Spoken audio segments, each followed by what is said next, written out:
प्यारे बच्चों, मैं उमेश त्यागी थर्ड आई क्लासेज में आपका स्वागत करता हूं। बच्चों, ये जो आज सेशन होने वाला है ये उन बच्चों के लिए है जो क्लास 10th से क्लास 11th में मूव कर रहे हैं। अभी बच्चों के एग्ज़ाम हो गए हैं, कुछ बच्चों के एग्ज़ाम अभी बाकी हैं जो जुलाई में शेड्यूल्ड हुए हैं। लेकिन यहाँ आज जो बच्चे हमसे जब जुड़ रहे हैं उन सबको पूरा भरोसा है कि वो 10th में अच्छे नंबर से पास होने वाले हैं, इसलिए वो 11th के लिए तैयार हो गए हैं। उन्हें पूरा भरोसा है कि वो 11th में आ चुके हैं। बच्चों, एग्ज़ाम आपके हो सकता है इस बार लेट हुए हैं जो अपना कोरोना डिजीज है उसकी वजह से, लेकिन जो नेक्स्ट ईयर या उससे नेक्स्ट ईयर जो सब एग्ज़ाम होंगे वो होपफुली सब टाइम पे ही होंगे। तो जल्दी से जो स्टार्ट करेंगे उन बच्चों को ज़्यादा फ़ायदा मिलेगा, और जो ये सोचेंगे कि भाई जब एग्ज़ाम कंप्लीट हो जाएंगे उसके बाद रिजल्ट आएगा उसके बाद स्टार्ट करेंगे, तो उन्हें देखो थोड़ा टाइम कम मिलेगा। ठीक है, तो जितना जल्दी आप स्टार्ट करेंगे उतना अच्छा रहेगा। तो बच्चों, ये थर्ड आई क्लासेज अपना इंस्टीट्यूट है, ये हम लोगों ने 2012 में स्टार्ट किया था मेरठ में, और तब से लेके अब तक ये चल रहा है अपना। तो अराउंड इसको 8 ईयर्स कंप्लीट हो गए हैं, और इन 8 ईयर्स में इस इंस्टीट्यूट ने बड़े ही ऐतिहासिक रिजल्ट दिए हैं। उन रिजल्ट्स में एक सिंगल डिजिट रैंक अपने यहाँ से आई थी, all India rank second in girls category Purva Garg 2017 में, और वो मेरठ की हिस्ट्री में इकलौती सिंगल डिजिट रैंक है। मतलब ना उससे पहले कभी सिंगल डिजिट रैंक आई है, ना उसके बाद में अब तक कोई सिंगल डिजिट रैंक आ पाई है बच्चों। और वैसे हर साल अपने बहुत अच्छे अच्छे रिजल्ट आते ही रहते हैं। ठीक है, वो आप पूरा डिटेल आप देखना चाहें तो अपने यूट्यूब चैनल पे या फेसबुक पेज पे आप जाके सर्च कर सकते हैं, और जब लॉकडाउन खुलेगा तो हम फेस टू फेस मिलेंगे तो तब भी आप देख सकते हैं।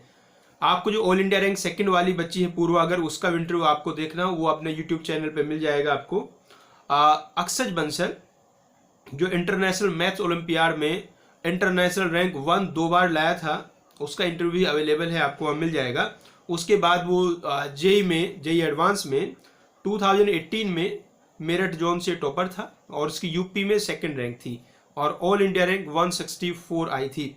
इसके साथ साथ वो बच्चा जो सीबीएसई बोर्ड था उसमें भी मेरठ जोन का टॉपर था साइंस का 98.6% मार्क्स के साथ।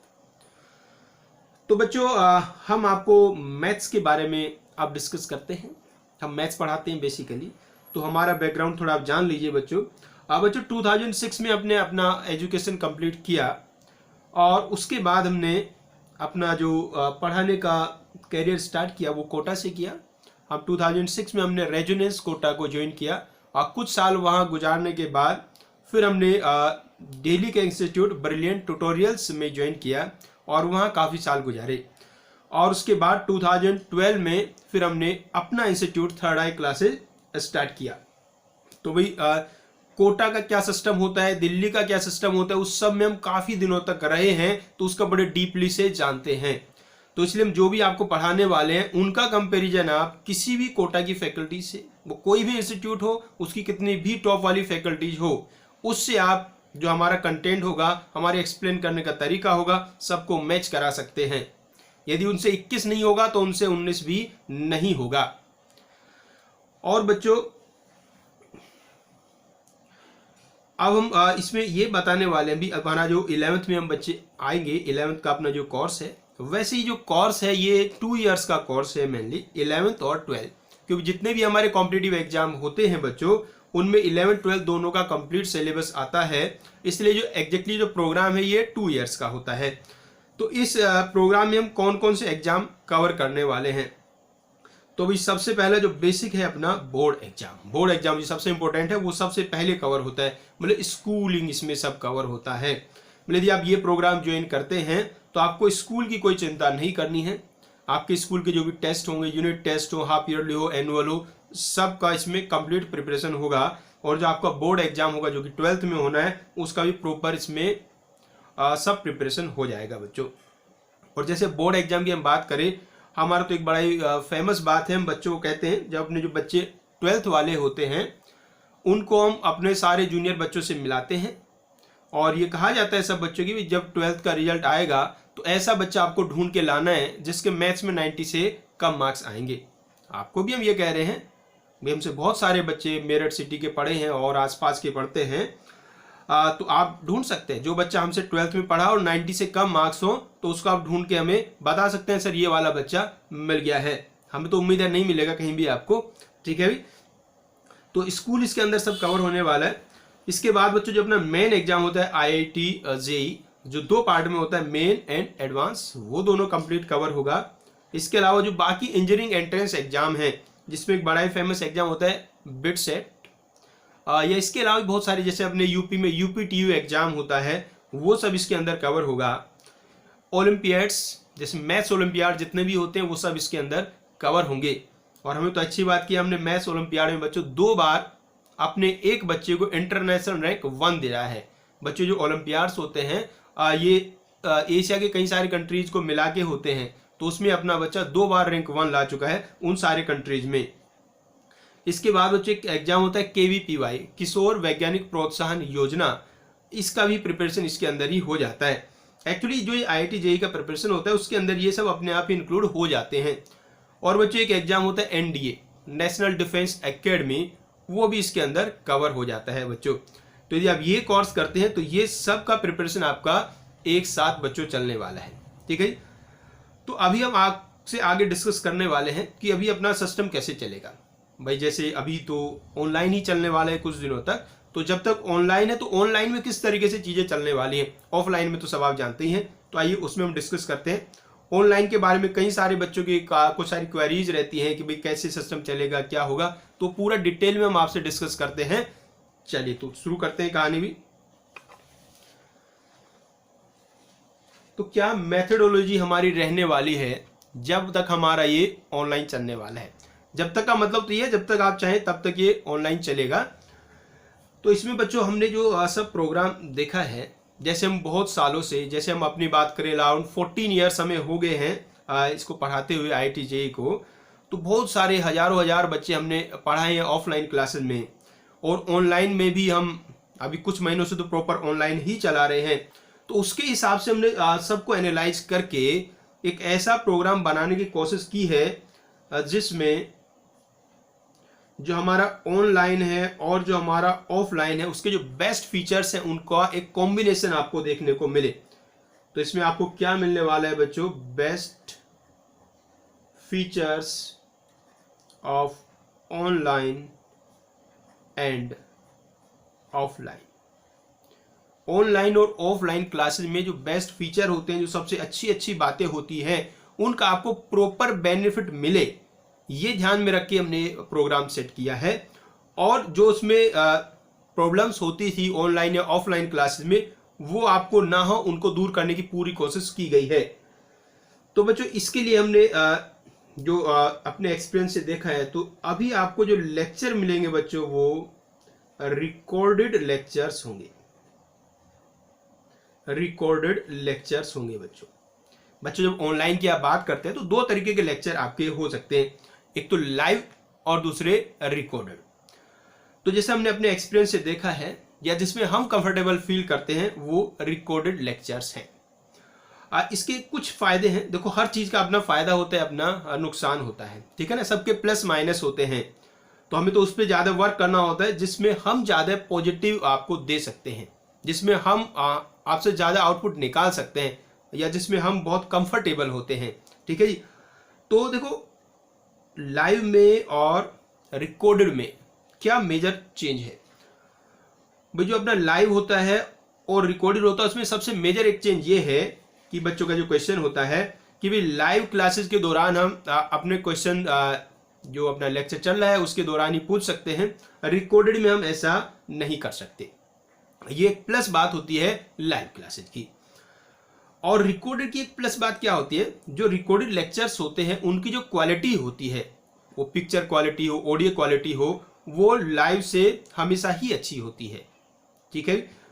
और जो अपने रिकॉर्डेड लेक्चर्स होते हैं उनमें आपको क्या फैसिलिटी है, यदि आपका मान लीजिए कोई जिस टाइम पे आपकी क्लास चल रही है लाइव, उस टाइम कोई नेटवर्क प्रॉब्लम है या कुछ ऐसा इशू है, आप उसको नहीं देख पाते हैं, तो रिकॉर्डेड में वो कोई समस्या है ही नहीं, आप उसको आगे पीछे भी देख सकते हैं। तो हम रिकॉर्डेड आपको प्रोवाइड कर रहे हैं। तो हमारा जो लाइव चलता है उसके लिए जो बच्चों का क्वेश्चन है, सर आप ठीक है रिकॉर्डेड तो लेक्चर करा दोगे, तो उसमें डाउट्स कैसे क्लियर करोगे, उसमें डाउट्स कैसे क्लियर करेंगे। तो पहले तो हम ये बताते हैं अपने जो लेक्चर्स होते हैं उसमें मेन चीजें क्या कवर होती हैं। जो अपना लेक्चर होता है उसमें भी आपको कंप्लीट थ्योरी कराया जाएगा, कंप्लीट थ्योरी, जितने भी आपके डेफिनेशन है, आपके फॉर्मूलाज हैं, उनका डेरिवेशन है, वो सब आपको कराया जाता है डिटेल में।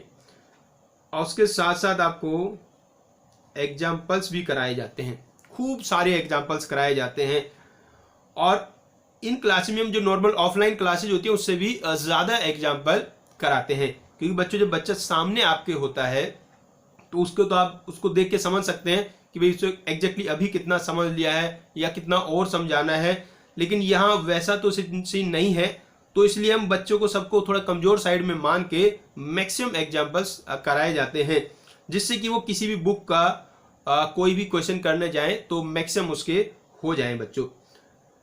अब बच्चों एक जो सबसे बड़ी क्वेश्चन है बच्चों का वो ये था कि भाई डाउट कैसे होंगे, और कौन से डाउट, जो हमारा लेक्चर चल रहा होगा उसके दौरान जो डाउट होंगे, doubt during lecture, doubt during lecture. देखो जी हमारा इसमें पर्सनल मानना क्या है, यदि अच्छे से आपको पढ़ाया जा रहा है तो डाउट्स भैया आएंगे ही नहीं।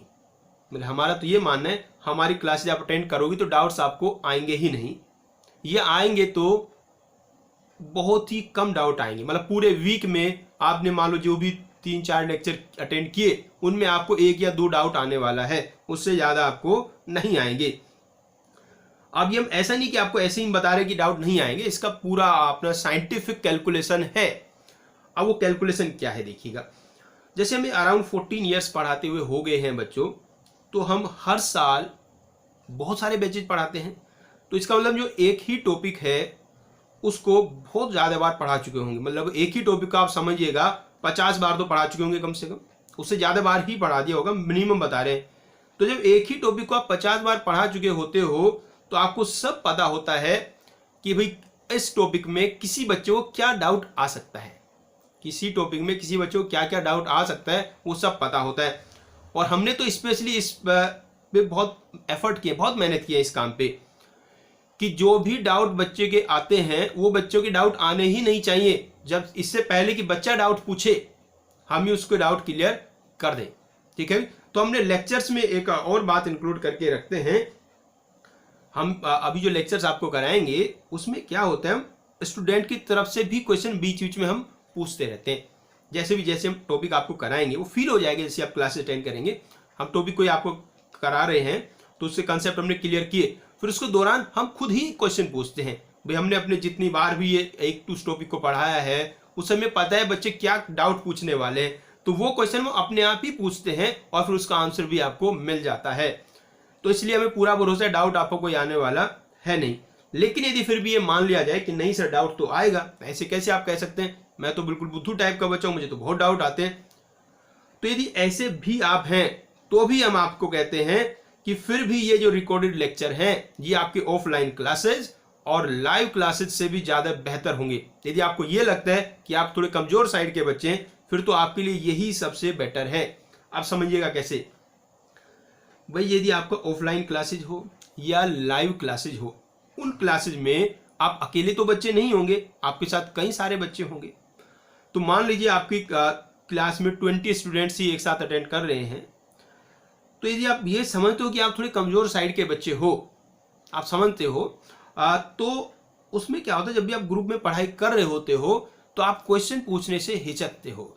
आपको लगता है बड़ा सिली सा क्वेश्चन पूछने वाला हूं, बाकी सबको पता चलेगा मैंने क्या क्वेश्चन पूछा है, और सर भी पता नहीं क्या सोचेंगे, क्या छोटे मोटे क्वेश्चन पूछ लेता है बच्चा। ऐसा सीन हमेशा होने वाला है।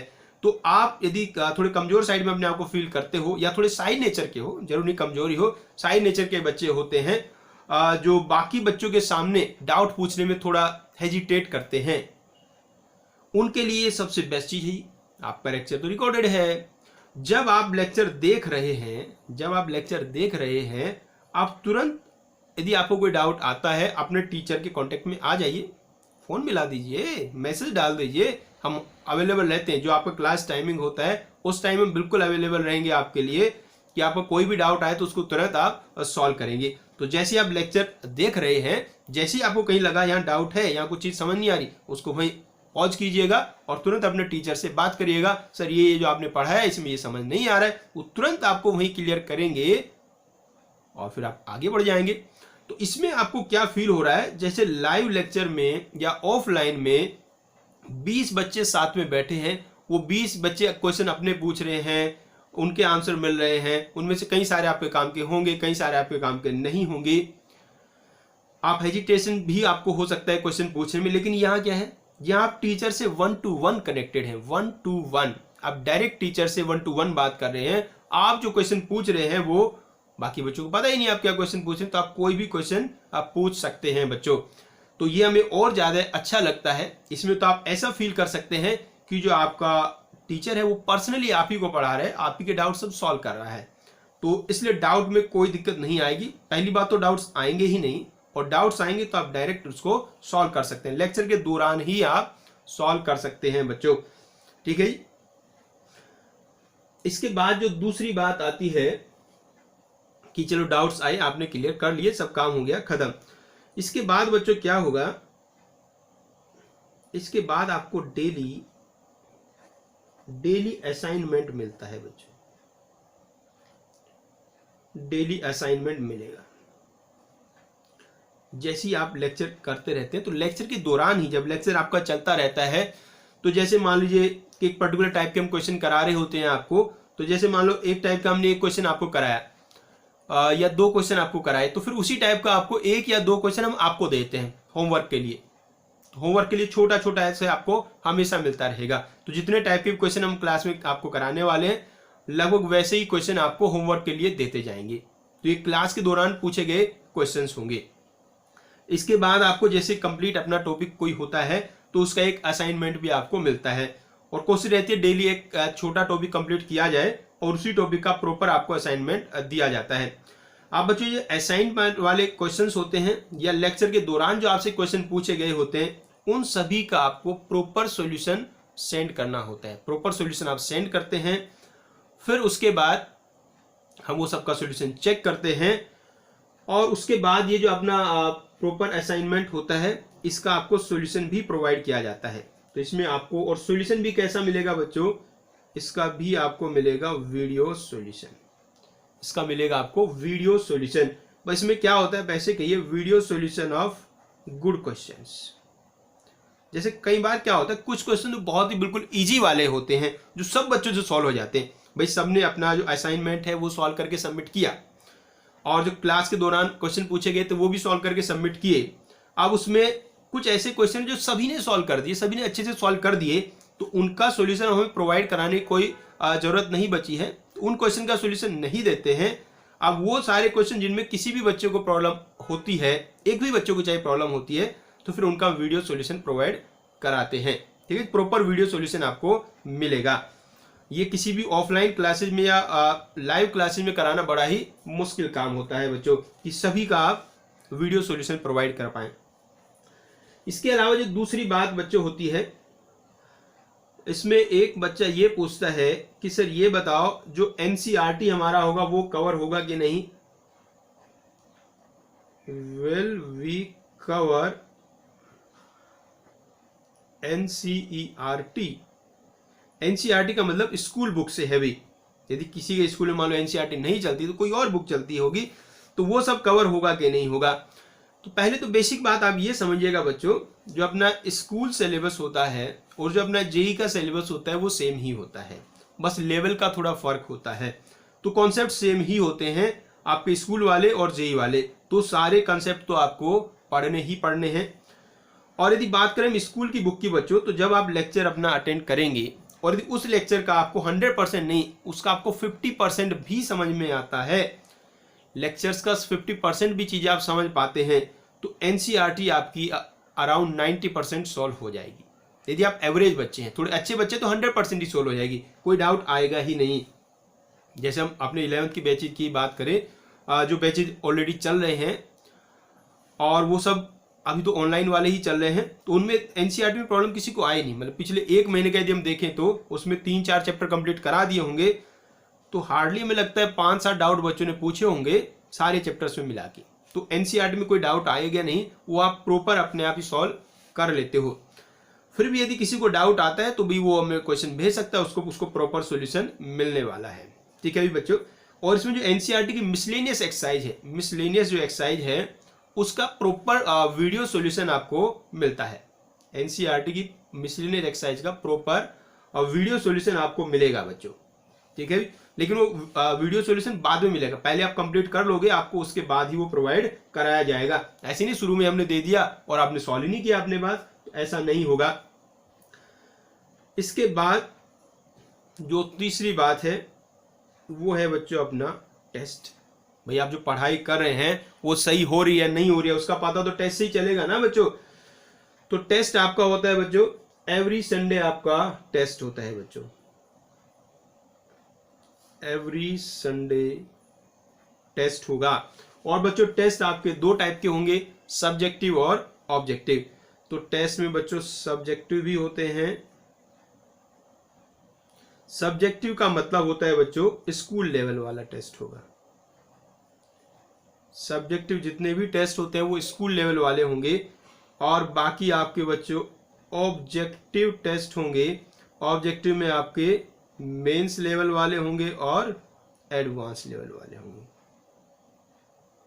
मेंस और एडवांस लेवल के दोनों के इसमें होते हैं। एक्चुअली दोनों का पैटर्न अलग होता है, मेन का पैटर्न अलग होता है, एडवांस का अलग होता है। तो अलग अलग पैटर्न पे सब एग्जाम आपको कराए जाते हैं बच्चों। तो इस तरीके से आपका सब टेस्ट होगा। तो पहले आप पूरा लेक्चर देखेंगे, उसमें थ्योरी एग्जाम्पल सब कंप्लीट करेंगे। उसके बाद यदि आपको कोई डाउट आता है, लेक्चर में कोई डाउट आता है, जो आएगा ही नहीं, हमें पूरा भरोसा है बहुत ही कम आएगा, आता नहीं है, यदि उसमें कोई डाउट आपको आता है तो आप तुरंत टीचर से कंसल्ट कर सकते हैं, टीचर से पूछ सकते हैं, 1 to 1 पूछ सकते हैं, किसी ग्रुप में नहीं, 1 to 1 पूछ सकते हैं, फोन कॉल के द्वारा, मैसेज के द्वारा, वीडियो कॉल के द्वारा, किसी भी तरीके से आप उससे पूछ सकते हैं।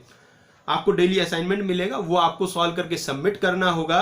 सबमिट करने के बाद उस असाइनमेंट का आपको वीडियो सॉल्यूशन प्रोवाइड कराया जाएगा।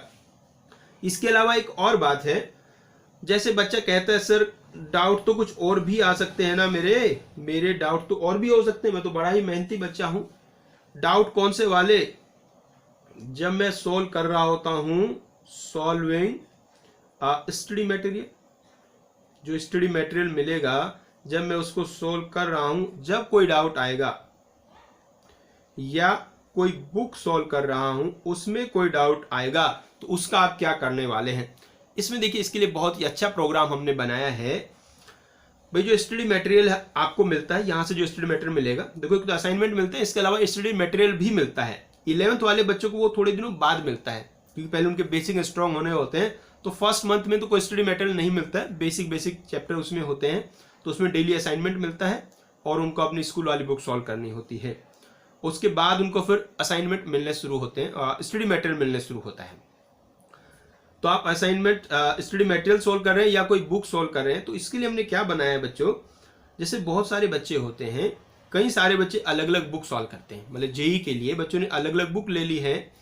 तो इस तरीके से मान लो किसी बैच में मान लीजिए 20 स्टूडेंट्स हैं और उनमें मान लीजिए 5 बुक बच्चों ने ली हैं, 5 बुक ली हैं बच्चों ने। कुछ बच्चों ने 1 लिए, कुछ ने दूसरी लिए, कुछ ने तीसरी लिए, किसी ने चौथी लिए, कुछ ने 5वीं ली है। तो मान लीजिए 5 बुक्स है। अब जैसे वो बच्चे इन बुक्स को सॉल्व करेंगे तो वो क्वेश्चन हमसे पूछेंगे जो उनको डाउट आएंगे। तो हम ऐसे क्या करते हैं, इनके सबके डाउट कलेक्ट करते रहते हैं। तो वो जो सारे डाउट्स होते हैं सब बच्चों के मिला के फिर उनका हम एक प्रॉपर वीडियो सॉल्यूशन बनाते हैं, और फिर वो सब बच्चों को देते हैं। तो इससे फायदा क्या होता है कि पूरे बैच में जो 5 बुक्स बच्चे पढ़ रहे हैं, या जितनी 5, 6 या 4 जितनी बुक्स आप पढ़ रहे हैं, उनके जितने भी अच्छे क्वेश्चंस होते हैं वो हर बच्चे के पास पहुंच जाते हैं। आप तो पर्टिकुलर एक ही बुक पढ़ रहे हो ना, लेकिन आपने जो बाकी बच्चे बुक्स पढ़ रहे हैं उनके भी अच्छे क्वेश्चन आपके पास आ जाएंगे, क्योंकि जो भी प्रॉब्लम वाले क्वेश्चन होंगे वो डाउट में पूछेंगे और फिर हम सबको कलेक्ट करके वो सबको सॉल्यूशन सबका सेंड करने वाले हैं। तो यदि ग्रुप में कोई भी बच्चा कोई अच्छा क्वेश्चन डिस्कस करता है हमसे या डाउट में पूछता है तो फिर वो हम सब बच्चों को बताते हैं। तो जैसे कई बार बच्चों को फील होता है ना कि भी जैसे मान लो लाइव क्लास चल रही होगी या ऑफलाइन क्लास होगी तो उसमें तो दूसरा बच्चा डाउट पूछेगा तो भी मुझे पता चल जाएगा। हो सकता है मेरे दिमाग में ना आया हो ये डाउट, दूसरे बच्चे के दिमाग में आया हो, तो उसने पूछा तो तभी मुझे क्लियर हो गया। तो यहाँ भी वो पूरी फैसिलिटी है। यदि कुछ डाउट्स बच्चे पूछते हैं तो वो हम सबसे के साथ फिर शेयर करते हैं बच्चों। तो इसलिए यहाँ भी वो ग्रुप स्टडी वाली फीलिंग आपको जरूर आने वाली है बच्चों। तो पूरा भरोसा डाउट्स में तो आपको कहीं से कहीं तक भी कोई दिक्कत नहीं आने वाली है। एक क्वेश्चन और है भी कि ये जो क्लासेज है सर क्या ये पूरे साल चलेंगी? Will it run full year? ये भी क्वेश्चन बच्चों के मन में हो सकता है। हाँ, तो इसका क्या है बच्चों, जैसे ये मैंने अभी जो ऑनलाइन ही चल रहा है, इसके आगे इसके ना 2 पार्ट होने वाले हैं। कुछ बच्चे तो ऑनलाइन ही कंटिन्यू करना चाहेंगे कंप्लीट ईयर के लिए, और कुछ बच्चे इसके बाद ऑफलाइन में कन्वर्ट होना चाहेंगे। तो दोनों ऑप्शन आपके पास हैं। आप चाहें तो पूरे साल ऑनलाइन पढ़ सकते हैं, आप चाहें तो जैसे अपना लॉकडाउन खुलेगा ऑफलाइन क्लासेस शुरू होंगी तो आप उसमें कन्वर्ट हो सकते हैं, वो आपकी बिल्कुल मर्जी है। ये अपना जो सिस्टम है ये पूरे साल चलेगा। अब यदि आप ऑफलाइन में भी कन्वर्ट हो जाते हैं तो भी इसकी कुछ फैसिलिटीज आपको मिलती ही रहेंगी। जैसे जो डेली असाइनमेंट वाली अपनी फैसिलिटी है। अब जो डेली असाइनमेंट आपको होगा वो वही जो ऑफलाइन क्लास में आएंगे तब आपको मिल जाएगा, लेकिन उसका जो वीडियो सॉल्यूशन होगा वो वीडियो से ही देंगे आपको। तो अब जो डेली असाइनमेंट होगा वो क्लास में सॉल्व ना करा के आपको उसका वीडियो सॉल्यूशन ही प्रोवाइड कराएंगे। क्योंकि देखो इस साल कई महीने तो थोड़े खराब हो ही जाएंगे ना, थोड़ा लेट तो चल ही रहे हैं, नहीं तो नॉर्मली बैचेस तो अप्रैल के स्टार्ट में ही शुरू हो जाते थे। अब तो देखो जून आ गया है, तो इसलिए वो सॉल्यूशन वीडियो सॉल्यूशन ही आपको मिलेंगे। अब वीडियो सॉल्यूशन एक और भी फायदा है भाई, ये सॉल्यूशन आपके पास अवेलेबल रहेंगे ना, तो बाद में भी आपको मान लो दोबारा उस असाइनमेंट को आप देख रहे हैं और फिर से आपको कोई प्रॉब्लम आ गई तो फिर वीडियो सॉल्यूशन आपके पास है, वहीं से आप डायरेक्ट देख सकते हैं। यदि ये आपके पास रिकॉर्डेड फॉर्म में नहीं होगा तो आपको टीचर से दोबारा डिस्कस करना पड़ेगा। इसके अलावा बच्चों जो अपना टेस्ट होगा ऑफलाइन में, जो भी टेस्ट हुआ करेंगे उनके जो सॉल्यूशन होंगे वीडियो सॉल्यूशन ही आपको मिलेंगे। तो ये भी वीडियो सॉल्यूशन आपको प्रोवाइड कराए जाएंगे, ये भी क्लास में डिस्कस करने की जरूरत नहीं बचेगी। क्लियर हुई बात भी। और बच्चों जो टेस्ट का डिस्कशन होता है ना, ये ऐसा नहीं है कि पहले जैसे मैंने पेपर बना लिया उसके बाद उसका सॉल्यूशन भी रिकॉर्ड कर लिया उसके बाद टेस्ट कराते हैं, बिल्कुल ऐसा नहीं होता है। पहले टेस्ट आप देते हैं, फिर आपके जो टेस्ट पेपर्स हैं उनको हम चेक करते हैं, और चेक करने के बाद फिर उसका सॉल्यूशन हम रिकॉर्ड करते हैं, और उसमें वो सारी बातें भी डिस्कस करते हैं जो मिस्टेक्स आप लोगों ने पेपर में की होती हैं, या जहां जहां किसी बच्चे को इंप्रूवमेंट की जरूरत होती है वो पूरा उसमें डिस्कशन होता है। तो आपका टेस्ट पेपर चेक करने के बाद ही उसका सॉल्यूशन रिकॉर्ड करके आपको दिया जाता है, जिससे पूरा टेस्ट का एनालिसिस भी आपका हो जाए बच्चों। तो उम्मीद है ये सब बातें आपको क्लियर होगी, ये भी आपको समझ में आ गया। तो ये जो हमारा ऑनलाइन फीचर है इसका कुछ पार्ट का यूज तो हम ऑफलाइन क्लासेस के दौरान भी करते रहेंगे, और जिनको कंप्लीट ईयर ऑनलाइन ही करना है उनका तो वही जैसे चल रहा है वैसे चलेगा ही। एक क्वेश्चन और है बच्चों का, बच्चे ने तो ऐसा पूछा था कि सर ये जो क्लासेज हैं आपकी ये व्हाइट बोर्ड पे चलेंगी या पेन पेपर से चलेंगी? ऐसा क्वेश्चन था, बच्चे ने तो ऐसा क्वेश्चन पूछा था, लेकिन वास्तव में वो क्वेश्चन ये पूछना चाह रहा था भाई व्हाइट बोर्ड हो या पेपर हो, बात तो सेम ही है ना। जैसे अभी पेपर पे आपको लिख रहे हैं तो आप बोर्ड भी समझ सकते हो, बोर्ड पे भी तो ऐसे ही लिखा जाएगा ना, और जब आप देख रहे होंगे अपनी स्क्रीन पे तो आपको बोर्ड में और पेपर में कोई डिफरेंस समझ में नहीं आएगा। अब जो बच्चा क्वेश्चन पूछना रहता है उसका मतलब ये था कि सर ये आप पेन पेपर से लिखेंगे तो आपका फेस नहीं दिखाई देगा, और बोर्ड पे लिखेंगे तो आपका फेस दिखाई देगा। तो मतलब जो आपकी वीडियोज हैं वो ऐसी होंगी जिनमें फेस दिखाई देगा, या ऐसी होंगी जिनमें फेस दिखाई नहीं देगा। इसमें हमारा क्या कहना है, दोनों ऑप्शन है। हमारा फोकस इस बात पे है कि भाई आपको जो लेक्चर मिल रहा है उसकी जो क्वालिटी है वो बहुत अच्छी होनी चाहिए। अरे क्वालिटी अच्छी होगी, आपको वॉइस क्लियर होगी, वीडियो क्लियर होगी, तो आप जो आपको पढ़ाया जा रहा है वो आप सब देख तो पाओगे ना अच्छे से, और यदि कोई डाउट आएगा तो आप डिस्कस कर पाओगे।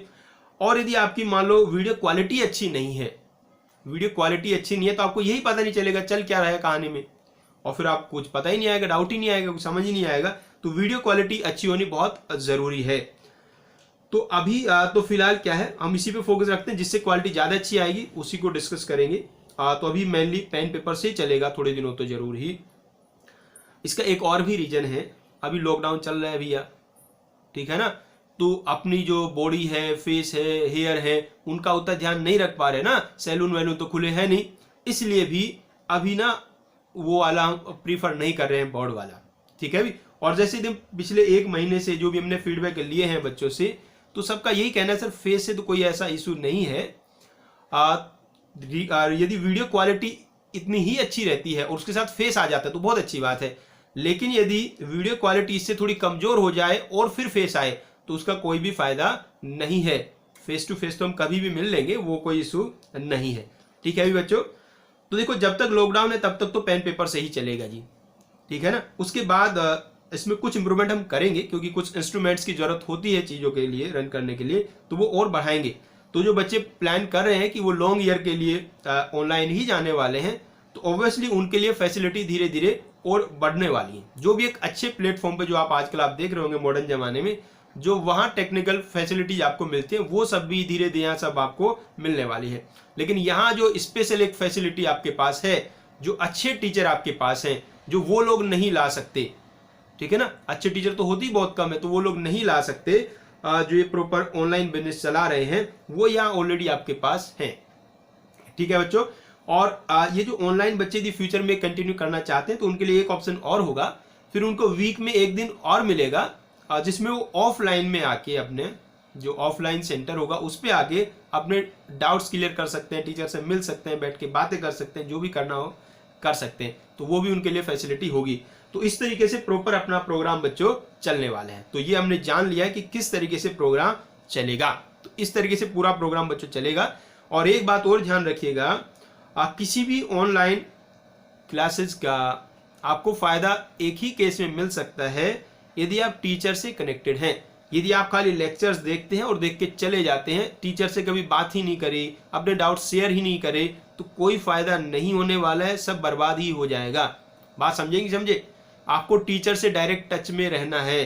कोई भी छोटा भी डाउट आता है तुरंत टीचर से बात करिए। तो यदि आप टीचर के टच में हैं तो आप किसी भी फॉर्मेट में पढ़ा रहे हैं कोई दिक्कत नहीं आएगी, और टच में नहीं है तो आप कितना भी सुंदर एक्टिंग कर लो उससे कुछ होने वाला नहीं है, ठीक है बच्चों।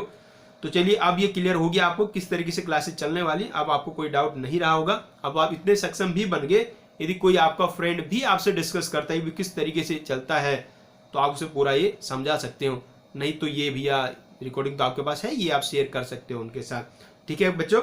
अब हम डिस्कस करेंगे बच्चों आगे, पढ़ाई की तरफ चलते हैं। ये बातें तो होगी टेक्निकल बातें, अब पढ़ाई में हम डिस्कस करने वाले हैं आगे। तो सबसे पहले हम आप पूरा सिलेबस एक बार डिस्कस कर रहे हैं कि क्या क्या सिलेबस है हमारे यहाँ, और उसमें कौन सा स्कूल में आता है, कौन सा मेंस में आता है, कौन सा एडवांस में टॉपिक आता है, तो उन पे डिस्कस करते हैं। चलिए अब देखिए बच्चों, ये आपके 11th क्लास के सारे चैप्टर आपके सामने आ चुके हैं। तो इधर चैप्टर्स लिखे, अब उनको हम आपको डिस्कस करना जाएंगे जी। कौन सा कितना आपको पढ़ना होगा, किस तरीके से करना होगा, वो हम चर्चा करेंगे। बीच बीच में आपको मोटिवेशनल वीडियोज और किस तरीके से पढ़ाई करनी, ये सब बीच बीच में मिलता रहेगा। आज ही पहला दिन है तो सारी बातें ही वो बताने लग जाएंगे आज, तो भी पूरी क्लास ऐसी चली जाएगी, कुछ टॉपिक पढ़ा ही नहीं पाएंगे। तो अभी हम जो बातें बता रही तो बातें बता दी, अब धीरे धीरे टॉपिक पढ़ाएंगे और फिर बीच बीच में आपको सब वो हम बातें बताते जाएंगे, जितनी भी आपकी जेई से रिलेटेड बातें होती हैं, स्कूल से रिलेटेड बातें होती हैं, और भी जितनी आपके काम की बातें हैं वो सब आपको मिलती रहेंगी। और उनके लिए भी क्या है, उनके लिए हम अपनी क्लासेस को डिस्टर्ब नहीं करेंगे, उनके लिए अलग से आपको प्रोवाइड करा दिया जाएगा सब कुछ। तो आइए अब इसको डिस्कस करते हैं। तो बच्चों जब आप अपनी बुक को देखेंगे, ये एनसीईआरटी को फॉलो करके हमने सब लिखा गया है, क्योंकि अब सभी बोर्ड में, आपका सीबीएसई बोर्ड में तो एनसीईआरटी होता ही, यूपी बोर्ड हो, आईएससी बोर्ड हो, उन सभी बोर्ड में अब एनसीईआरटी को ही फॉलो किया जाता है। यूनिफॉर्म सिलेबस कर दिया गया है, तो उसी के हिसाब से सब होता है। और जितने भी अपने एग्जाम हो रहे हैं आपके मेन वाले, एडवांस वाले, वो एनसीईआरटी को फॉलो करके ही होते हैं। तो बच्चों पहला चैप्टर यहाँ आपको मिलने वाला है सेट्स। सेट्स बहुत ही बेसिक सा चैप्टर है, बिल्कुल आसान चैप्टर है। जो बच्चे आईसीएसई बोर्ड से पढ़े हैं तो उन्होंने जूनियर क्लास में पढ़ा भी होता है। बच्चों ये वाला चैप्टर जो होता है अपना मेंस के एग्जाम में आता है। भाई स्कूल में तो सारे ही आएंगे, उसमें तो बताने बात है नहीं, ये मेंस में आता है, एडवांस में नहीं आता। अब इससे फायदा क्या आपको ये पता करने से कि भाई कोई चैप्टर मेंस में आ रहा है, एडवांस में आ रहा है, कहाँ कहाँ आ रहा है, इससे फायदा क्या? इससे फायदा ये है भाई जो मेंस होता है उसमें जो लेवल होता है हल्का लेवल आता है, जो एडवांस है उसका लेवल थोड़ा अच्छा आता है। तो उसके हिसाब से आपको पढ़ाई करनी है। तो किसी चैप्टर को किस लेवल तक पढ़ना है वो उस पर डिपेंड करेगा कि वो कौन से एग्जाम में आता है। ठीक है ना, बड़े तरीके से ना पढ़ाई सिस्टमेटिक वे में पढ़ाई करनी होती है, तभी आपका रिजल्ट मिलता है। खाली होशियार होने से और खाली मेहनत करने से बिल्कुल रिजल्ट नहीं आता। और हम तो मेहनत के वैसे ही बहुत खिलाफ हैं। मेहनत नहीं करनी है आपको, कम से कम मेहनत में ज़्यादा से ज़्यादा आउटपुट लाना है बच्चों। तो भी जो सेट्स वाला चैप्टर है वो सिर्फ मेंस में आता है, वो एडवांस में नहीं आता। इसका मतलब बेसिक ही लेवल पढ़ना होता है। इसके बाद जो रिलेशन एंड फंक्शन हमारा सेकंड चैप्टर है वो मेन में भी आता है और एडवांस में भी आता है। लेकिन इस चैप्टर की खास बात क्या है, इसका आधा पार्ट 11th में है और इसका आधा पार्ट 12th में है। तो आधा 11th में पढ़ना है और आधा 12th में पढ़ना है। ठीक है, तो जो 11th का हम 11th में पढ़ेंगे और 12th का 12th में पढ़ेंगे। बिल्कुल ना ऐसा नहीं करें कि आप बिल्कुल पजल्ड हो जाए, आपको समझ ना आए क्या करना। बिल्कुल सिस्टमेटिक वे में चलेंगे, फ्री होके आराम से पढ़ाई करेंगे। जितना 11th में है उन्हीं टॉपिक्स को आईआईटी लेवल से कंप्लीट करेंगे, जो 12th में उनको 12th में जाके आईआईटी लेवल से कंप्लीट करेंगे। तो ऐसी गड़बड़ नहीं मचाएंगे कि 11th का 12th में, 12th का 11th में, ऐसा बिल्कुल भी नहीं पहुंचाने वाले हैं। इसके बाद बच्चों चैप्टर है ट्रिग्नोमेट्रिक फंक्शंस। ये तो आप बहुत अच्छे ही जानते हो कि ट्रिग्नोमेट्री आपने पढ़ा हुआ है। ये मेंस में भी है और एडवांस में भी है। और इसमें खास बात क्या है, मेंस और एडवांस में, या कहिए स्पेशली एडवांस में, इसमें कुछ एक्स्ट्रा टॉपिक्स भी हैं। एक्स्ट्रा टॉपिक्स मतलब ऐसे कुछ टॉपिक्स भी हैं जो आपकी स्कूल सिलेबस में नहीं है। ऐसे कुछ टॉपिक भी हैं। तो जब हम प्रॉपर अपने लेक्चर्स करेंगे तो उनमें आपको बताया जाएगा जी प्रॉपर कि ये वाला टॉपिक स्कूल में है, ये स्कूल में नहीं है, ये सब जेई में आता है, वो प्रॉपर वहाँ आपको मिलेगा ये। ठीक है, साथ साथ हम आपको ये भी बताते चलते हैं लेक्चर के दौरान कि भाई ये वाला क्वेश्चन, पर्टिकुलर क्वेश्चन स्कूल में आए तो किस तरीके से करना है, और यदि स्कूल से अलग कहीं करना हो तो किस तरीके से करना है। ठीक है, क्योंकि स्कूल के जो पेपर होता है उसमें जो प्रॉपर सॉल्यूशन होता है वो इंपॉर्टेंट होता है। लेकिन जो बाकी एग्जाम है वो तो ऑब्जेक्टिव टाइप होते हैं, तो उनमें सॉल्यूशन कोई नहीं देखता, उसमें खाली आंसर पे फोकस करना होता है। उसके बाद बच्चों एक चैप्टर है पीएमआई। वैसे कहने को तो ये मेंस के सिलेबस में है, क्योंकि जो मेंस का सिलेबस है वो बिल्कुल स्कूल वाले ही है, उसमें कोई सोचना ही नहीं है। लेकिन इसमें मेंस से कोई सवाल आते ही नहीं, सवाल वाले से आते नहीं है। तो इससे सवाल आते नहीं है, मेंस में आते क्या, बन ही नहीं सकते सवाल। ठीक है, इसमें सारे जो क्वेश्चन होते हैं प्रूविंग वाले होते हैं। तो ऑब्जेक्टिव पेपर में प्रूविंग कैसे पूछा जाता है, इसलिए बच्चों इसका मतलब इसको स्कूल लेवल से ही पढ़ना है सिर्फ। उसके बाद बच्चों कॉम्प्लेक्स नंबर है, ये बहुत अच्छा चैप्टर है, मेंस में भी आता है, एडवांस में भी आता है। इसमें भी कई सारे ऐसे टॉपिक्स हैं जो एक्स्ट्रा हैं अपने जेई के सिलेबस में और जो स्कूल में नहीं है। उसके बाद बच्चों एक चैप्टर है लीनियर इनइक्वलिटी। ये तो चैप्टर है ही नहीं, ये फालतू की बात है, इसमें कुछ नहीं है। ठीक है, मतलब बहुत ही बेसिक सा है ये, तो बच्चे अभी भी करना चाहेंगे तो अभी भी हो सकता है आपसे, बिल्कुल बेसिक चैप्टर है, फिर भी हम तो कराएंगे। तो मेनली ये स्कूल लेवल का ही आपको करना है। उसके बाद बच्चों पीएनसी, परम्यूटेशन एंड कॉम्बिनेशन, एक चैप्टर आएगा, मेंस में होगा, एडवांस में होगा, साथ साथ एक्स्ट्रा टॉपिक भी इसमें कई सारे मिलेंगे। फिर बाइनोमियल थ्योरम है, ये मेंस एडवांस दोनों में आता है और इसमें भी एक्स्ट्रा टॉपिक्स हैं कई सारे। इसके बाद जो सीक्वेंस एंड सीरीज है वो मेंस एडवांस दोनों में आता है। इसमें कुछ बहुत ज़्यादा एक्स्ट्रा नहीं है, ये नॉर्मल ही है। बहुत ज़्यादा एक्स्ट्रा का ये मतलब होता है भी एक ऐसा टॉपिक, ऐसा कंसेप्ट जो स्कूल में है ही नहीं और वो जेई में आता है, उसे कहेंगे हम एक्स्ट्रा। ऐसा नहीं कि क्वेश्चन सॉल्व करने के अलग तरीके बता रहे तो वो एक्स्ट्रा नहीं होता, वो तो उसी के अंदर इंक्लूडेड है। उसके बाद बच्चों एक चैप्टर है स्ट्रेट लाइन, वो दोनों में आता है। फिर बच्चों कॉनिक सेक्शन एक चैप्टर है, वो भी दोनों में आएगा और इसमें भी एक्स्ट्रा टॉपिक्स होंगे। इसके बाद बच्चों एक टॉपिक है 3D भी दोनों मेंस और एडवांस में आता है और इसका मैक्सिमम पार्ट 12th में होता है। 11th तो बहुत ही छोटा सा है, मैक्सिमम पार्ट बच्चों 12th में है। इसके बाद बच्चों चैप्टर आता है लिमिट एंड डेरिवेटिव, ये भी दोनों एग्जाम में आएगा, मेंस और एडवांस में, और इसका भी मैक्सिमम पार्ट 12th में है। अच्छा ये समझ में आ रहा है ये आपको बता क्यों रहे मैक्सिमम पार्ट 12th में है या कहाँ है, इसे इसलिए बता रहे हैं भी कल को आप जब 3D पढ़ेंगे, अब तो आप वो बुक वगैरह भी आप ले लोगे कोई आईआईटी वाली बुक और फिर आप उसको सॉल्व करने लग जाओगे, वो सॉल्व आपसे होगी नहीं। सॉल्व क्यों नहीं होगी, क्योंकि इसका मेन पार्ट तो कहाँ है, 12th में है, तो सॉल्व तो उसके पढ़ने के बाद ही होगी। तो आपको पता होना चाहिए कि कितना हमने पढ़ लिया, उससे क्या क्या सॉल्व हो सकता है। ऐसा यदि चीज़ें क्लियर रहेंगी तो कभी आप डिप्रेस नहीं होगी। ठीक है ना, जब भी कोई हम नई चीज़ पढ़ते हैं और अच्छी हाई लेवल की चीज़ पढ़ते हैं तो वहाँ थोड़ी बहुत दिक्कतें तो आती है ना, तो उसमें यदि आपका बिल्कुल जो पाथ है वो क्लियर नहीं होगा तो आप डिप्रेस हो सकते हैं, ठीक है ना। इसलिए सब क्लियर होना चाहिए कि आपसे यदि 3D का क्वेश्चन नहीं बन रहा है 11th क्लास में IIT वाला, तो इसलिए नहीं बन रहा क्योंकि पूरा 3D तो कहाँ है, 12th में है, तो इसलिए 11th में कैसे बनेगा। इसके बाद बच्चों एक चैप्टर है मैथमेटिकल रीजनिंग, वो सिर्फ मेंस में आता है। एक बच्चा स्टेटिस्टिक्स है, ये भी सिर्फ मेंस में आता है, एडवांस में नहीं आता है। उसके बाद एक चैप्टर है बच्चों प्रोबेबिलिटी, ये दोनों में आता है लेकिन इसका भी मैक्सिमम पार्ट 12th में है। तो ये बच्चों हमारा सिलेबस है जो हमें 11th क्लास में कंप्लीट करना है। तो अब हमने सिलेबस की जानकारी ले ली, कैसे पढ़ाई करनी है वो भी सीख लिया। अब बात आएगी पढ़ने की। तो बच्चों हमारा जो फर्स्ट कुछ क्लासेज होंगी, स्टार्टिंग की जो 2-3 क्लासेज होंगी, उसमें हम कुछ बेसिक सीखने वाले हैं।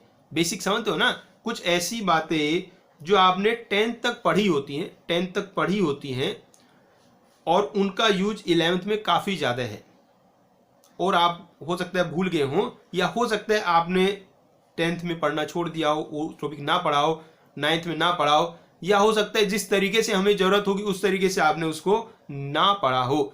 तो इसलिए वो सारी चीज़ें हम आपको पहले ही कराएंगे, बेसिक के नाम पर उनको करा दिया जाएगा। तो उसमें पुरानी ही बातें होंगी, पुरानी क्लासेज की होंगी, 10th क्लास तक की बातें होंगी, लेकिन वो हमारे 11th के लिए बहुत ज़रूरी है, इसलिए उनको जानना बहुत ही ज़रूरी होगा।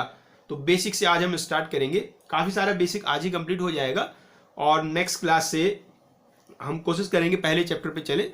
और मान लो जैसे आज काफ़ी क्लास निकल गई है, तो हो सकता है 2 क्लास आपकी बेसिक में लग जाए, मतलब एक आज वाली और एक कल वाली। उसके बाद अगली क्लास से आपका सेट स्टार्ट हो जाएगा बच्चों। तो चलिए बेसिक में कुछ चीज़ें हम सीखना शुरू करते हैं बच्चों नंबर सिस्टम से स्टार्ट करते हैं। सबसे पहले बहुत ही बेसिक चीज़ है जो बहुत बचपन से आपने सीखी होगी।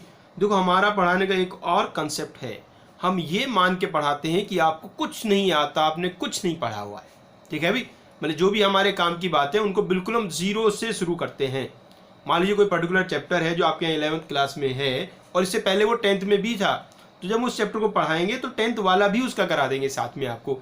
तो बिल्कुल जीरो से टॉपिक को स्टार्ट किया जाएगा और up to IIT advance level जाया जाएगा। एडवांस से ऊपर नहीं जाएंगे, एडवांस लेवल तक आपको कराया जाएगा बच्चों।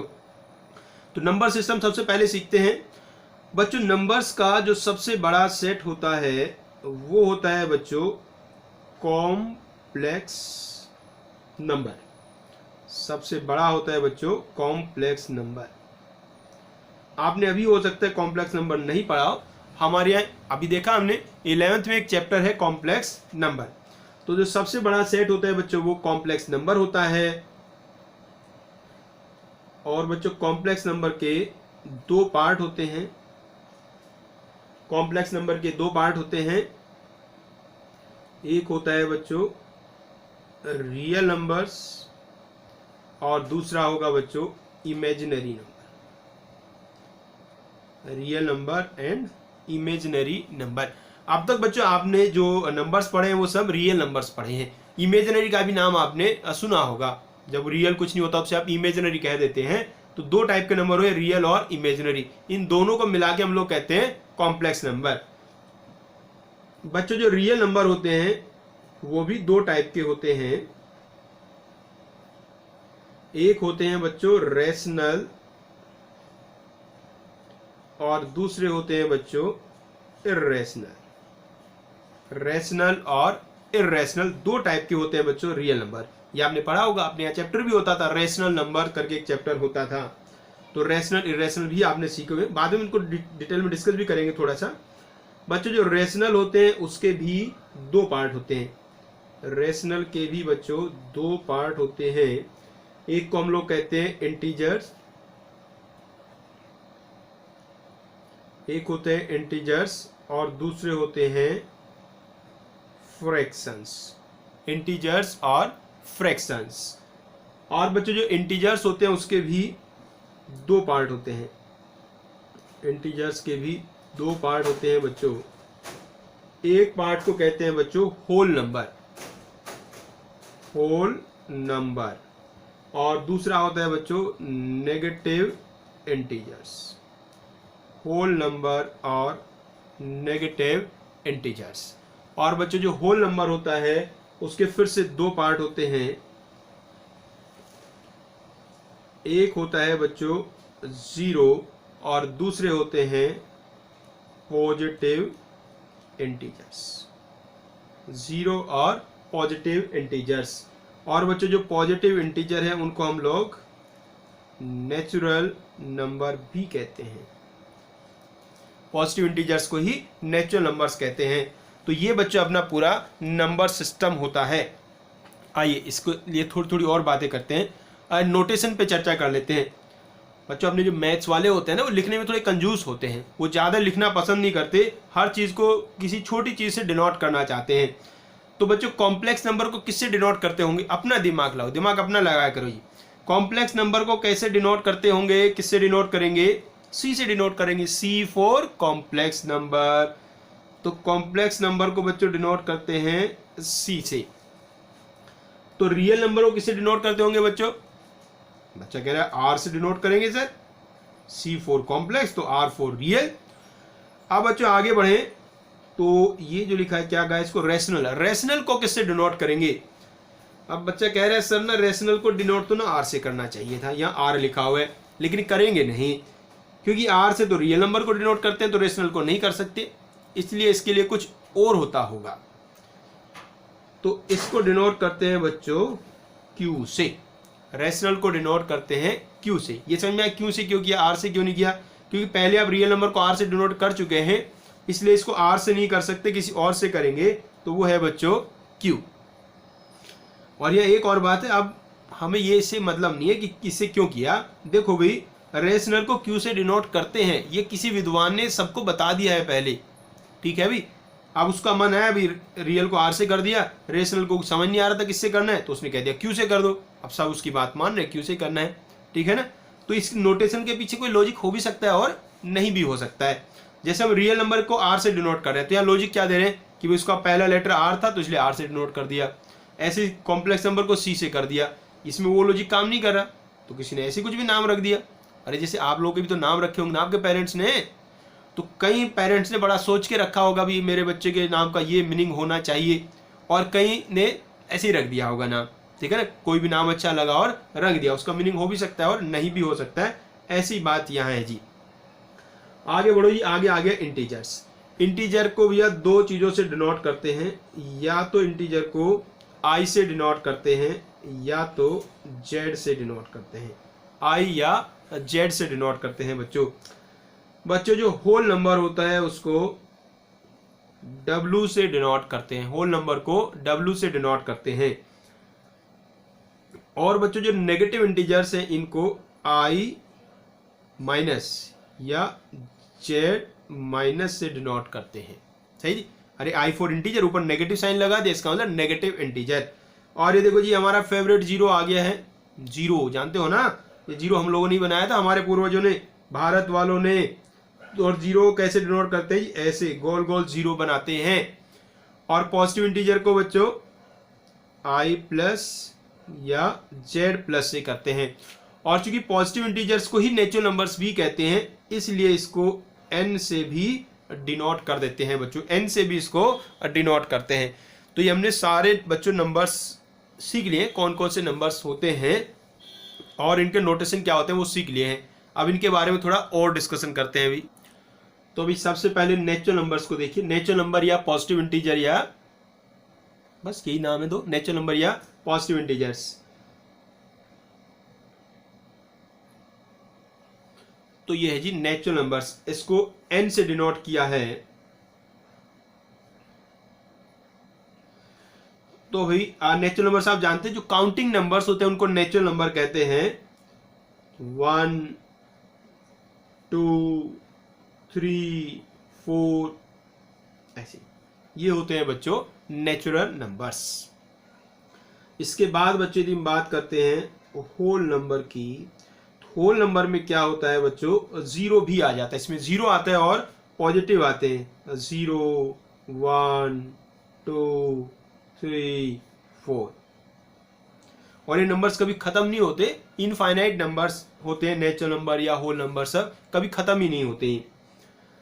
इसके बाद बच्चों यदि हम बात करें बच्चों आई नेगेटिव, आई नेगेटिव मतलब नेगेटिव इंटीजर्स। तो नेगेटिव इंटीजर्स क्या होंगे बच्चों? नेगेटिव इंटीजर्स होते हैं -3 -2 -1। 1। ये नेगेटिव इंटीजर्स होते हैं, इनमें कुछ बताने की जरूरत नहीं है, सब आप जानते हो बहुत अच्छे से, और नहीं भी जानते हो तो इतना ही जान लो वही सफिशिएंट है भी। इसके बाद बच्चों आते हैं इंटीजर्स, आई या जेड से डिनोट करते हैं। तो इंटीजर्स में क्या आता है, नेगेटिव इंटीजर्स भी आते हैं और पॉजिटिव इंटीजर्स भी आते हैं और जीरो भी आता है। जीरो को ध्यान रखो, जीरो ना पॉजिटिव होता है ना नेगेटिव होता है, जीरो न्यूट्रल होता है। तो इसमें कौन कौन आएंगे बच्चों, नेगेटिव वाले आएंगे -3, -2, -1, फिर जीरो आएगा, और फिर पॉजिटिव वाले आएंगे 1, 2, 3। ऐसे होते हैं बच्चों इंटीजर्स। इसके बाद बच्चों आया अपना रेशनल। रेशनल नंबर्स कैसे होते हैं, वैसे तो देखो आपने बहुत इसको पढ़ा हुआ है, पूरा चैप्टर पढ़ा हुआ है रेशनल नंबर के बारे में, फिर भी हम तो थोड़ी बात बताते हैं। Numbers of the form p by q where q is not equal to 0 and p q are integers, p q are integers। तो वो सारे नंबर जो p by q के फॉर्म में लिखे होते हैं, जहां q 0 नहीं होता और p और q इंटीजर्स होते हैं, तो ऐसे सारे नंबर्स को हम कहते हैं रेशनल नंबर्स। जैसे 1/2, 2/3, 3/5, ये सब रेशनल नंबर्स हैं। अब इसका एक डेफिनेशन आपने और सीखा होगा, डेसिमल के फॉर्म में भी रेशनल नंबर को आप लिख सकते हैं, यदि आपका जो डेसिमल के बाद हो वो रिपीट करे। रिपीट या तो टर्मिनेटिंग हो और या तो नॉन टर्मिनेटिंग हो और रिपीटिंग हो। मतलब क्या होता है देखो, आपने डिटेल में तो पढ़ा हुआ है, जैसे कहीं लिखा है 1.254, 1.254, तो इसमें देखो आगे कुछ नहीं आ रहा है, तो इसको कहते हैं टर्मिनेटिंग। ये टर्मिनेटिंग है, इसलिए ये कैसा होगा, रेशनल होगा। इसके अलावा एक होता है नॉन टर्मिनेटिंग, मतलब जो खत्म नहीं होता लेकिन वो रिपीट हुई, जैसे ये वाला 1.333333, तो ये देखो खत्म तो नहीं हो रहा है, चलता जा रहा है लेकिन रिपीट हो रहा है। तो जब भी ऐसे रिपीट करे और चलता जाए तो भी कैसा नंबर होता है, रेशनल होता है। और यदि आपका रिपीट भी ना हो और खत्म भी ना हो, मतलब नॉन टर्मिनेटिंग और नॉन रिपीटिंग हो, तो वो रेशनल नहीं होता है बच्चों। तो इतना जानना बहुत अच्छा है, बाकी तो बहुत सारी चीजें आपको पता ही है इनके बारे में। दो रेशनल नंबर को प्लस करना, माइनस करना, मल्टीप्लाई करना, डिवाइड करना, ये सब तो छोटी क्लासेस से पढ़ते आ रहे हैं, 4th 5th क्लास से पढ़ना शुरू किया होगा। इसके आगे बच्चों आया था अपना रियल नंबर्स। रियल नंबर कैसे होते हैं, तो एक ही सेंटेंस में बात समझे तो बच्चों अब तक आपने जो भी नंबर्स पढ़े हैं वो सब रियल नंबर्स ही पढ़े हैं अब तक। और रियल नंबर्स की एक छोटी पहचान आप बस समझ सकते हो, जिस नंबर का स्क्वायर पॉजिटिव आता है या जीरो आता है उसको रियल नंबर कहते हैं। ऐसे कहते हैं बच्चों, if x is real then x square is greater than और इक्वल टू 0। तो यदि किसी नंबर का स्क्वायर ग्रेटर देन और इक्वल टू 0 है तो ऐसे सब नंबर होते हैं रियल नंबर्स। या अब तक जो भी नंबर आप जानते हो वो सारे नंबर्स हैं रियल नंबर्स। ठीक है जी, आगे अपने हम सीखेंगे इमेजिन नंबर्स चैप्टर है वो, उसमें डिटेल में डिस्कस करेंगे। और अपने यहाँ भी बच्चों 11th क्लास में भी उस वाले चैप्टर को छोड़ के जब तक उस चैप्टर पर नहीं जाते तब तक आप सिर्फ रियल नंबर्स ही जानते हैं, ज़्यादा परेशान नहीं होता बाकी चीज़ों में। उम्मीद है ये नंबर्स आपको समझ में आगे होंगे। और आगे बढ़ते हैं, कुछ और नंबर्स पे डिस्कस करते हैं जी। अब ये जो नंबर हम डिस्कस करने वाले हैं ये इन्हीं नंबर्स के बीच में है, इन्हीं में से अंदर अंदर से कुछ और बना दिए गए हैं।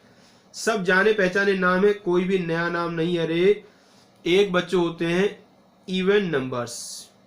इवन नंबर्स सब जानते होंगे, वो नंबर जो 2 से डिविजिबल होते हैं उनको कहते हैं बच्चों even numbers. Divisible by 2, divisible by 2, वो सारे नंबर्स जो 2 से डिविजिबल होते हैं उनको कहते हैं बच्चों इवन नंबर। और इवन नंबर को हम जनरल फॉर्म में कैसे मानते हैं, 2 into n, 2 into n, n कोई इंटीजर है तो 2 into n, 2 into n होता है बच्चों इवन नंबर। तो कहीं भी आपको इवन नंबर लेट करना होगा तो हम उसको 2n लेते हैं बच्चों। उसके बाद बच्चों होता है ओड नंबर्स। ओड नंबर्स भी आप जानते होंगे, जो नंबर 2 से डिविजिबल नहीं होते उन सबको कहते हैं ओड नंबर्स भी, नॉट डिविजिबल बाय 2। वो सारे नंबर जो 2 से डिविजिबल नहीं होते उनको बच्चों ओड नंबर्स कहते हैं, और ओड नंबर को 2n+1 या 2n-1 से डिनोट कर सकते हैं, मतलब 2n+1 या 2n-1। इसके एग्जाम्पल आप समझते होंगे, 1, 3, 5, 7 ओड नंबर्स हैं। इवन वाले में 2, 4, 6 ये सब इवन नंबर्स हैं बच्चों। तो उम्मीद है बहुत अच्छे से आप जानते भी होंगे। तो बच्चों जो सारे नंबर्स होते हैं, ये जो इवन और ओड है, ये इंटीजर्स की पार्ट है। तो जो इंटीजर्स होंगे वो दो टाइप के होंगे, या तो इवन होंगे या तो ओड होंगे बच्चों। आइए एक और देखते हैं, एक और बड़ा ही अच्छा नाम, prime numbers. Prime numbers, prime number क्या होते हैं? प्राइम नंबर वो होते हैं जिनका 1 और उनके अलावा कोई और फैक्टर नहीं होता। 1 और खुद के अलावा कोई और फैक्टर नहीं होता। Having two factors 1 and itself. ऐसे नंबर जिनके सिर्फ दो ही फैक्टर होते हैं, एक 1 और एक वो खुद अपने आप, ऐसे नंबर को हम कहते हैं प्राइम नंबर्स। एग्जाम्पल देखिएगा, जैसे 2 एक प्राइम नंबर है, इसके दो ही फैक्टर होंगे, एक 1 होगा और एक 2 होगा।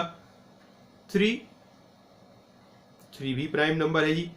5, 7, 11 ये सब प्राइम नंबर्स हैं बच्चों।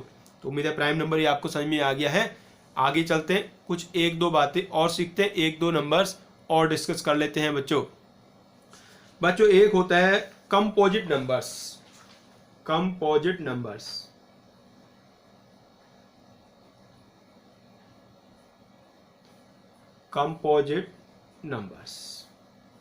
कंपोजिट नंबर कैसे होते हैं?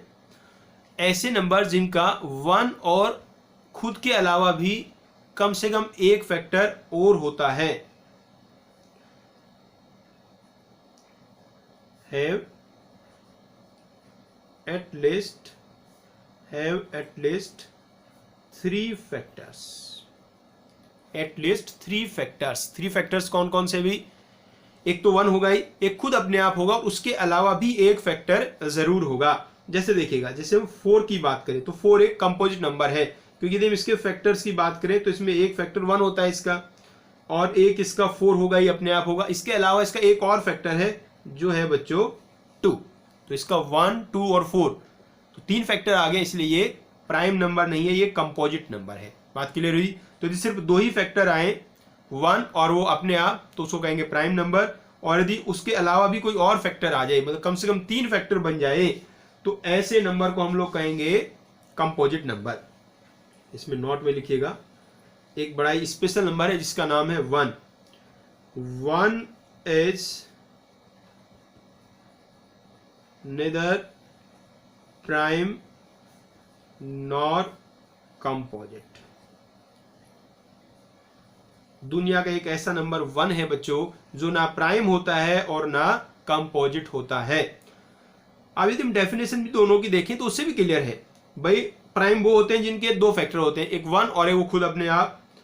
और कंपोजिट वैसे होते हैं जिनके कम से कम 3 फैक्टर होते हैं। लेकिन हम 1 की बात करें तो उसका तो एक ही फैक्टर है, 1 अपने आप ही एक फैक्टर है सिर्फ। तो इसलिए ना प्राइम है ना कंपोजिट है। तो इसको याद रखना, 1 ना प्राइम होता है ना कंपोजिट होता है।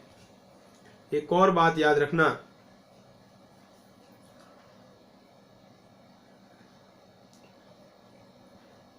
इवन प्राइम नंबर होता है बच्चों ओनली 2। एक ही दुनिया में ऐसा इवन नंबर है जो प्राइम होता है, तो only 2 is even prime number. इसके अलावा कोई भी इवन नंबर प्राइम नहीं होता है, सिर्फ 2 ही ऐसा नंबर है जो इवन भी है और प्राइम भी है। और देखो जी, smallest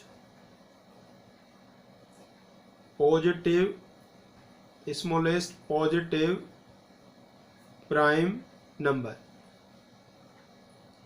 smallest positive prime number is 2, सबसे छोटा प्राइम नंबर 2 होता है बच्चों। उम्मीद है बात समझ गए होंगे आप। तो ये सेकंड वाली बात भी जरूर याद रखना, 2 ही इवन प्राइम नंबर होता है, बाकी कोई और इवन प्राइम नंबर नहीं होता बच्चों। आइए एक दो नाम और सुन लेते हैं। ये सब आपने जो नाम अभी बता रहे हैं ये सब सुने होंगे, आपने जूनियर क्लास में ये सब पढ़े हुए हैं, लेकिन जब आगे आप चैप्टर पढ़ेंगे तो उनमें ये नाम तो कहीं ना कहीं आ जाएंगे, और यदि गलती से आप उनको भूल गए होंगे तो फिर बड़ी समस्या हो जाएगी ना। आपको तो बहाना मिल जाएगा, सर ये तो ना, और आप ये थोड़ा ना कहोगे भूल गए थे। आप तो पता कैसे कहते हो, अरे सर वो ना स्कूल वाले टीचर ऐसे ही थे हमारे, वो कुछ नहीं पढ़ाते थे, उन्होंने तो पढ़ाया ही नहीं, बताया नहीं बिल्कुल भी। वो बात अलग है, उन्होंने सब कुछ पढ़ाया होगा, याद आपको नहीं है। इसलिए ये बहानेबाजी आप ना बनाएं, इसलिए हम वो सारी चीजें आपको बता देंगे।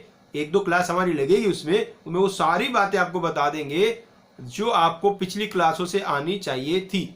हाँ बस एक दो बातें जो तो मान के चलेंगे आपको आती होंगी, प्लस माइनस करना, मल्टीप्लाई डिवाइड करना, ये तो मान के चलेंगे, ये तो आती होंगी भी। और इसके लिए हमें ये भी भरोसा है, इसके लिए आप कभी ये भी नहीं कहोगे कि सर हमारा जो दूसरी क्लास में मैथ्स का टीचर था ना उसने हमें प्लस करना नहीं सिखाया था। ये तो देखो आप नहीं कहोगे हमें, इसलिए प्लस माइनस करना नहीं सिखाएंगे, बाकी मैक्सिमम चीजें आपको सिखाएंगे हम। आइए एक नाम और पढ़ लेते हैं, को प्राइम नंबर्स। बच्चों को प्राइम नंबर्स ऐसे होते हैं जिनमें आपस में कुछ भी कॉमन नहीं होता, जैसे कि जिनका HCF 1 होता है, ऐसे नंबर को हम कहते हैं को प्राइम नंबर। इफ HCF मतलब होता है highest common factor, if HCF of 2 numbers is 1 then they are called co-prime numbers। Example देखिएगा 3 और 5, देखो को प्राइम है, कुछ भी कॉमन नहीं ना। ऐसे देखिएगा 3 और 4, यहां भी कुछ भी कॉमन नहीं है। ऐसे देखिएगा 9 और 10, यहां भी कुछ भी कॉमन नहीं है। तो ऐसे नंबर्स को कहते हैं बच्चों को प्राइम नंबर्स। तो उम्मीद है आज नंबर्स के बारे में आपने सीख लिया है कुछ। तो आज हमने क्या क्या सीखा है भाई, पहला तो हमने सीख लिया भी कैसे हमारा स्टडी चलने वाला है, पूरा प्रॉपर सिलेबस हमारा क्या क्या, हमें क्या क्या पढ़ना है, और भाई अब बेसिक नंबर सिस्टम के बारे में हमने थोड़ा सीख लिया है। अब बेसिक में हम और क्या क्या आपको सिखाने वाले हैं उसका थोड़ा आइडिया दे देते हैं। इसमें हम कुछ डिविजिबिलिटी के रूल सीखेंगे, किसी नंबर से कोई नंबर डिविजिबल है या नहीं है उसे कैसे चेक करते हैं, ये भी आपने पढ़ा हुआ होगा, उसको रिवाइज करना है। उसके बाद जब किसी बड़े से नंबर को किसी नंबर से डिवाइड करते हैं तो रिमाइंडर क्या आता है वो डायरेक्ट निकालना सीखेंगे, उसका बहुत यूज है अपने यहाँ। उसके बाद किसी एक बड़े से नंबर की बहुत बड़ी सी पावर कर दें तो उसके यूनिट प्लेस पे क्या आएगा उसको हम सीखने वाले हैं, वो भी बड़े काम की बात है। और ये बता दें चीज़ें वही सीख रहे हैं जो हमारे यूज में आने वाली है, ऐसे नहीं कुछ भी आलतू फालतू आपको पढ़ाए जा रहे हैं, वही सिर्फ सिखाया जाएगा जो काम आने वाला होगा। सारे लेक्चर्स के दौरान एक भी ऐसा सेंटेंस हम नहीं बोलना चाहेंगे जो आपके काम का नहीं होगा, सब काम के ही होंगे, ठीक है बच्चों। इसके बाद और भी कुछ बेसिक चीज़ें हम सीखने वाले हैं, जैसे थोड़ी सी इनइक्वलिटी सॉल्व करनी भी सिखाएंगे आपको, और ऐसी छोटी छोटी चीज़ें और सिखाएंगे एक दो, ठीक है भाई। तो आज का बच्चों लेक्चर यहीं कंप्लीट करते हैं, नेक्स्ट क्लास में फिर आपसे मिलने वाले हैं। तो आज नंबर सिस्टम को थोड़ा रिवाइज कर लीजिए। आज आपके लिए राहत की बात है, आज कोई होमवर्क नहीं है आपके लिए, आज पहला दिन है, आराम से सेट हो जाइए पढ़ने के लिए। कल से आपको होमवर्क मिलना स्टार्ट हो जाएगा, और बच्चों जो होमवर्क मिलेगा उसका प्रॉपर सॉल्यूशन नेक्स्ट क्लास से पहले ही हमें सबमिट करना होता है, और नेक्स्ट क्लास से पहले आप हमें सबमिट कर देते हो और उससे पहले हम उसको चेक भी कर लेते हैं, और जो नेक्स्ट क्लास होती है उसमें उसको थोड़ा डिस्कस भी कर देते हैं आपको कि किस टाइप के प्रॉब्लम्स आपको उसमें आए हैं, क्या गलतियां आपने उसमें करी हैं। बड़ा सिस्टमेटिक चलता है ना, तो इस तरीके से चलेगा, हमेशा ऐसा फील करोगे कि टीचर आपके पास ही आके आपको पढ़ा रहा है, ठीक है बच्चों। तो चलिए मिलते हैं कल फिर।